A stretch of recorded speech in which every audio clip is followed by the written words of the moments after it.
आज हम इस लेक्चर में देखेंगे प्लेटो के साम्यवाद का सिद्धांत। जैसा हमने प्लेटो के न्याय सिद्धांत में देखा था कि प्लेटो का उद्देश्य दार्शनिकों की राज्य की स्थापना है और उसी के द्वारा वह न्याय के लक्ष्य को प्राप्त करना चाहते हैं। प्लेटो ने न्याय की प्राप्ति के या न्याय को सुनिश्चित करने के दो तरीके बताए। उनमें एक हमने लास्ट लेक्चर में देखा था एजुकेशन और दूसरा था साम्यवाद। एजुकेशन सकारात्मक तरीका था, यानी राज्य की एकता को स्थापित करने वाले और न्याय की भावना के अनुरूप कैसे नागरिक तैयार करने हैं, और साम्यवाद एक निषेधात्मक यानी नकारात्मक तरीका है जो उन चीज़ों को निषेध करता है जो न्याय के आदर्श से दूर ले जाती है नागरिकों को, और विशेषकर दार्शनिक और जो शासक वर्ग और जो सैनिक वर्ग है उनके लिए यह तरीका लागू है। आदर्श राज्य की स्थापना में प्लेटो ने 3 बाधाएं मानी: अज्ञानता, निजी संपत्ति एवं निजी परिवार। अज्ञानता को दूर करने के लिए उसने इतनी विस्तृत शिक्षा की व्यवस्था दी जो लगभग जन्म से 50 वर्ष तक की एज के लिए योजना है। निजी संपत्ति व निजी परिवार को उसने माना कि यह व्यक्ति को सार्वजनिक कर्तव्य, विशेषकर दार्शनिकों, राजा और सैनिकों को सार्वजनिक कर्तव्य करने से विमुख करती है, इसलिए इसका भी उसने अंत करने की सिफारिश की। यही व्यवस्था साम्यवाद कहलाती है। प्लेटो का साम्यवाद राजनीतिक सत्ता तथा आर्थिक लोलुपता के सम्मिश्रण से उत्पन्न बुराई को दूर करता है। प्लेटो साम्यवाद के द्वारा अभिभावक एवं संरक्षक वर्ग को संपत्ति तथा पारिवारिक जीवन की चिंताओं से मुक्त रखना चाहते हैं ताकि वो राज्य के लिए एक आदर्श नागरिक की भूमिका निभा सकें और राज्य के लिए ही अपना जीवन समर्पित कर और राज्य के हित में ही कार्य कर सकें। परिवार का बंधन उन्हें राज्य के लिए काम करने के लिए कर्तव्य से पद से विमुख ना करे। इस सिद्धांत को प्रतिपादित करने के पीछे प्लेटो का उद्देश्य शिक्षा के माध्यम से निस्वार्थी शासकों को तैयार करना है जिन्हें सांसारिक आकर्षण और चारित्रिक दुर्बलताएं प्रभावित ना करें। प्लेटो साम्यवाद को समाज का आध्यात्मिक उत्थान करने का नकारात्मक मार्ग कहता है, वह इसे व्यक्ति के उत्थान का भौतिक साधन मानते हैं। यानी जो संरक्षक वर्ग को अपना कर्तव्य पथ से विचलित होने वाली चीज़ें प्लेटो के अकॉर्डिंग थी, उन सब का निवारण करने का तरीका प्लेटो ने साम्यवाद में देखा। प्लेटो के साम्यवाद का अर्थ है कि सैनिकों और शासकों के लिए आदर्श राज्य में न तो अपना परिवार होगा और न ही निजी संपत्ति होगी। इसी व्यवस्था को ही प्लेटो का साम्यवादी व्यवस्था कहते हैं। इसके लिए क्या होगा कि संरक्षक और अभिभावक वर्ग हैं वो विवाह नहीं करेंगे और न ही निजी संपत्ति रखेंगे।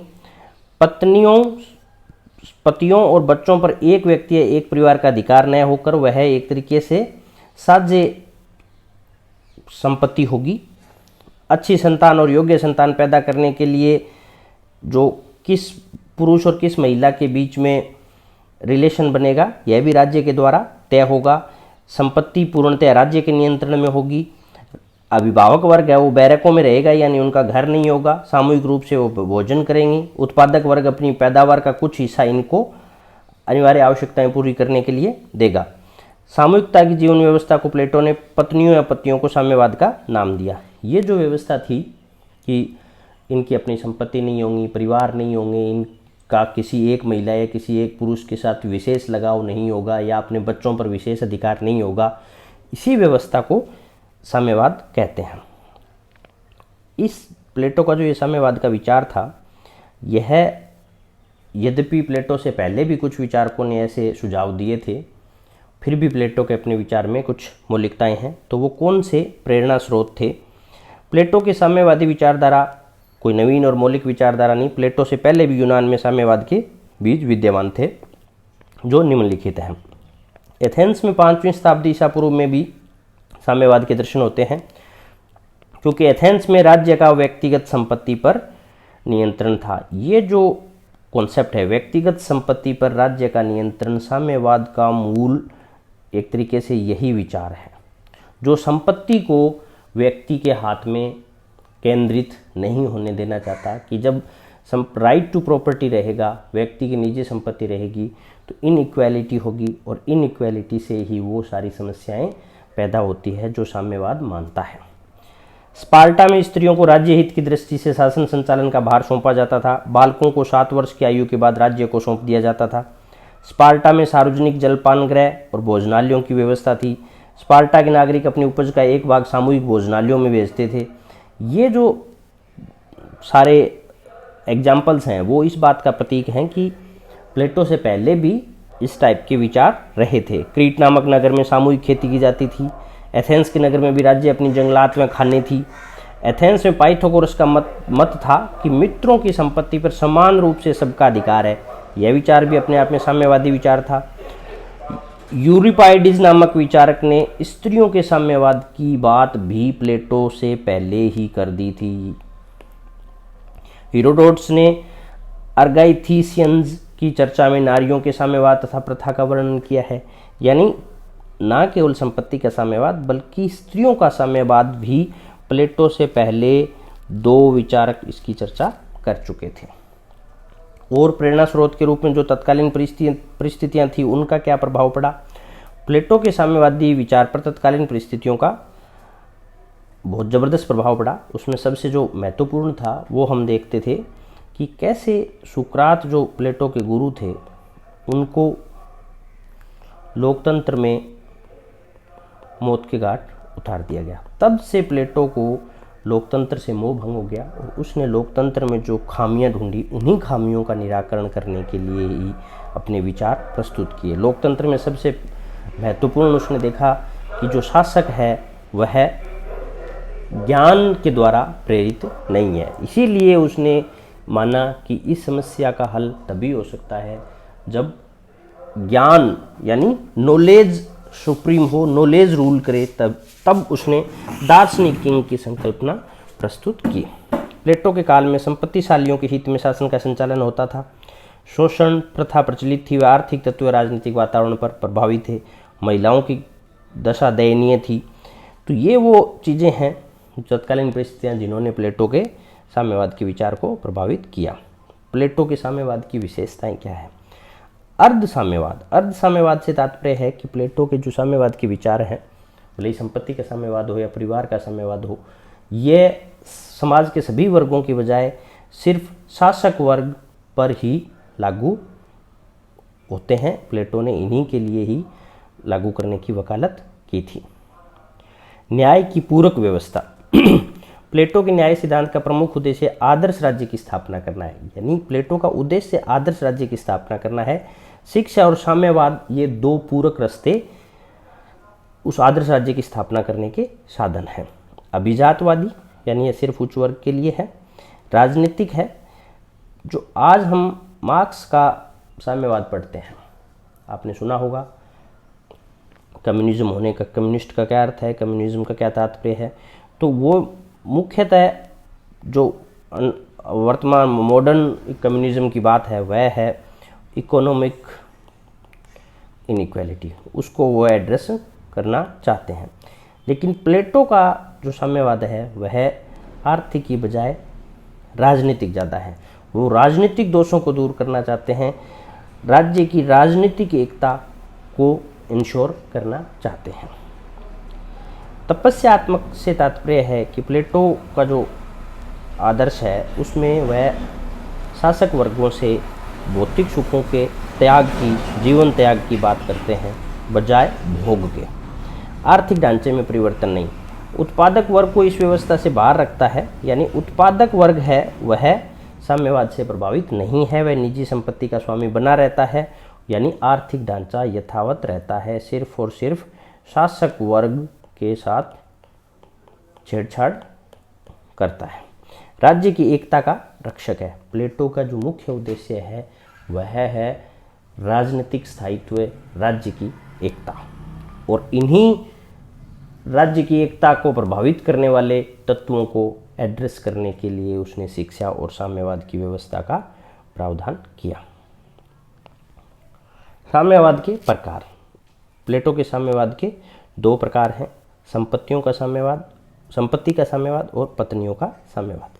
संपत्ति का साम्यवाद जैसा हमने इंट्रोडक्शन के रूप में ऊपर देखा कि शासक वर्ग की अपनी निजी संपत्ति नहीं होगी और वह कैसे एक सामूहिक जीवन व्यतीत करेंगे जहां ना केवल संपत्ति बल्कि पत्नी और बच्चे भी सामूहिक होंगे और वो आर्थिक चिंताओं से मुक्त होंगे।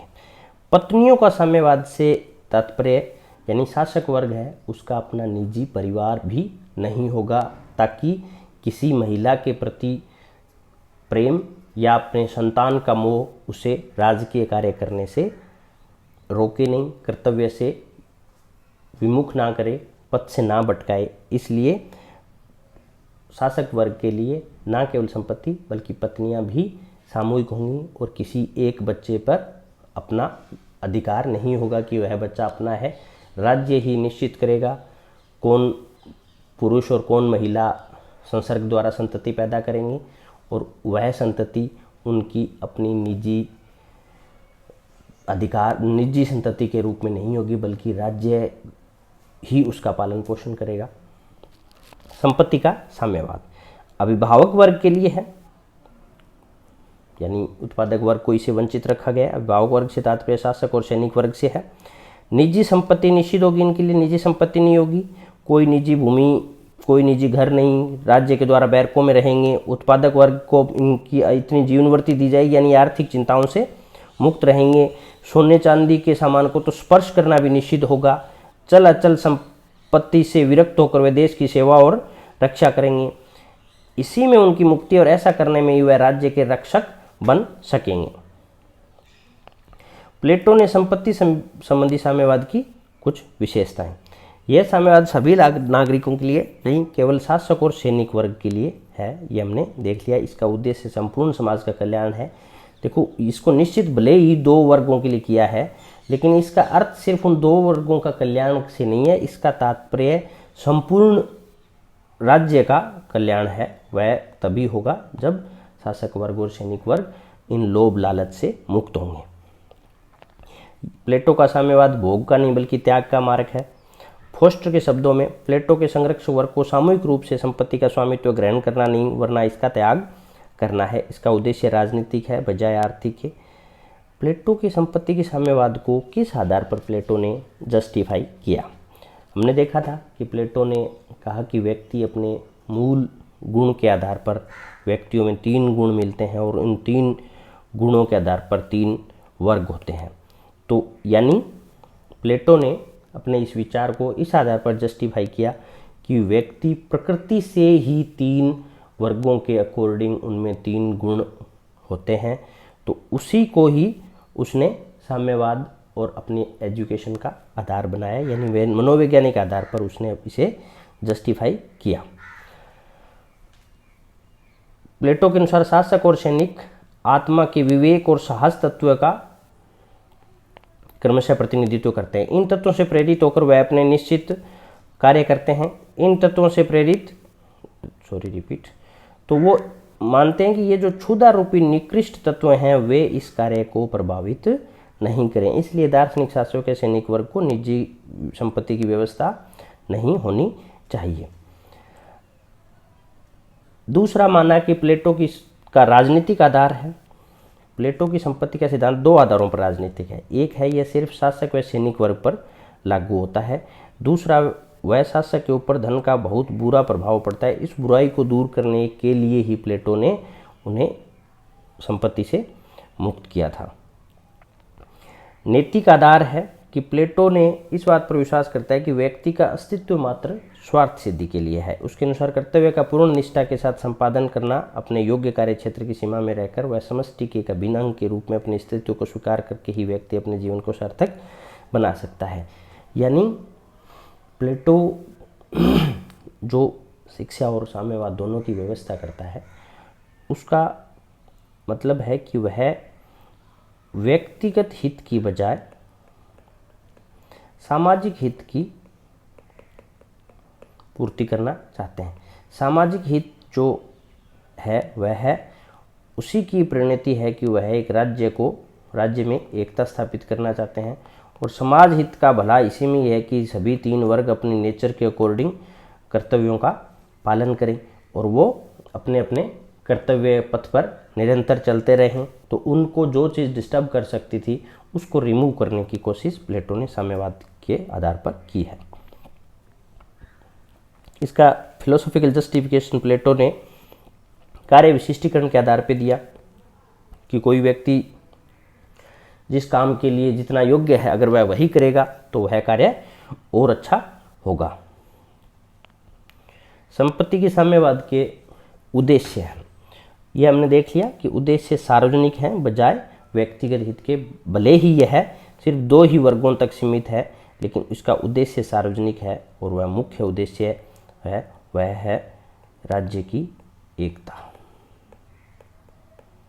इसी को ही एक तरीके से न्याय भी कह सकते हैं। जो फिलोसोफर किंग का शासन है उसी की स्थापना प्लेटो का उद्देश्य है। अभिभावक वर्ग के लिए कार्यकुशलता इसके आधार पर भी जस्टिफाई करता है।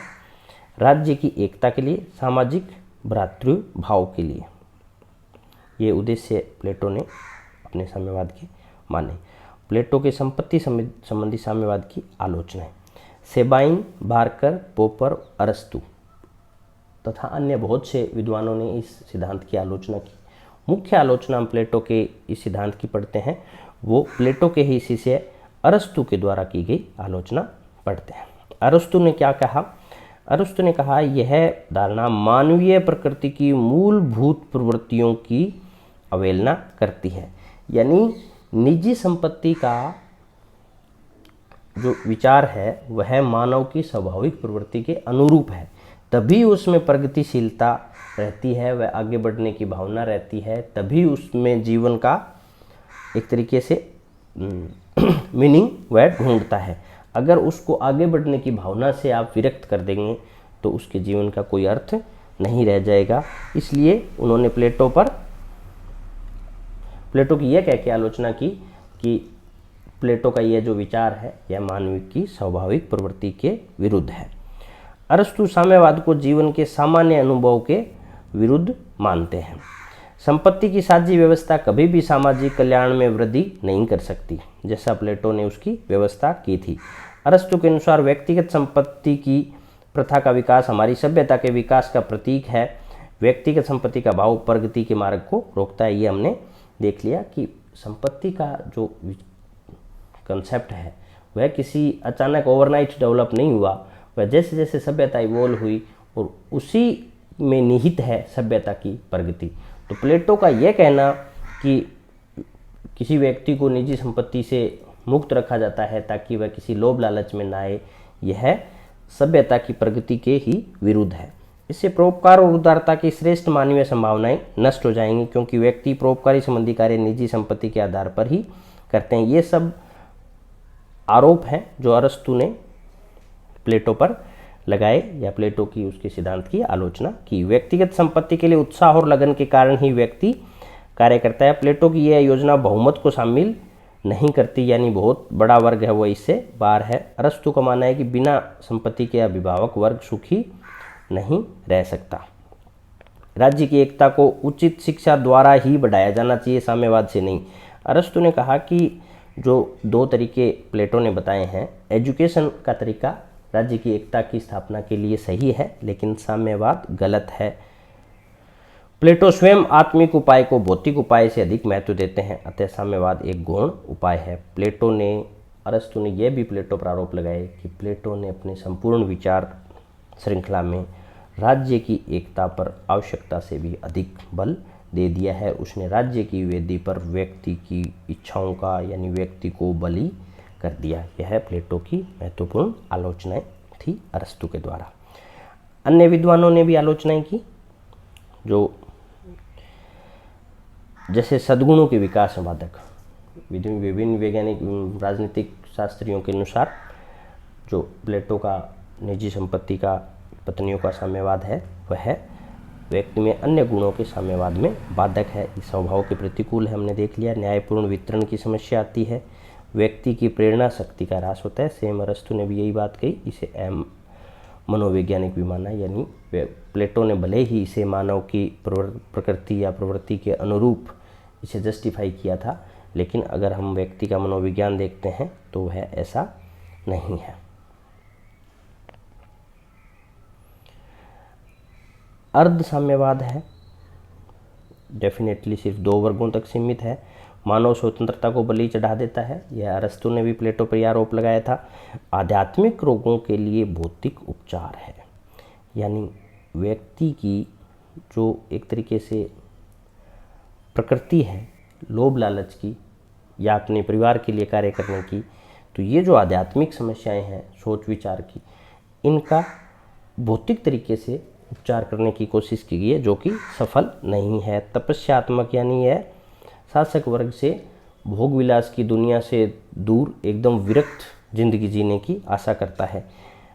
दास प्रथा का जिक्र नहीं है। ये आलोचना प्लेटो के विचारों की इस आधार पर बनती है कि प्लेटो जिस समय लिख रहे थे उसमें यूनानी जीवन में दास प्रथा एक बहुत बड़ी सच्चाई थी, लेकिन प्लेटो ने इसका जिक्र नहीं किया। यह एक तरीके से उनकी आलोचना है कि इतनी बड़ी सच्चाई से आप डील किए बिना कैसे आप यथार्थ तक पहुंच सकते हैं।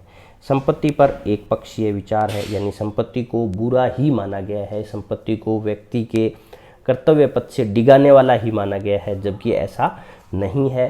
संपत्ति व्यक्ति को प्रगतिशील बनाए हुए है। संपत्ति का विचार ही सभ्यताओं के विकास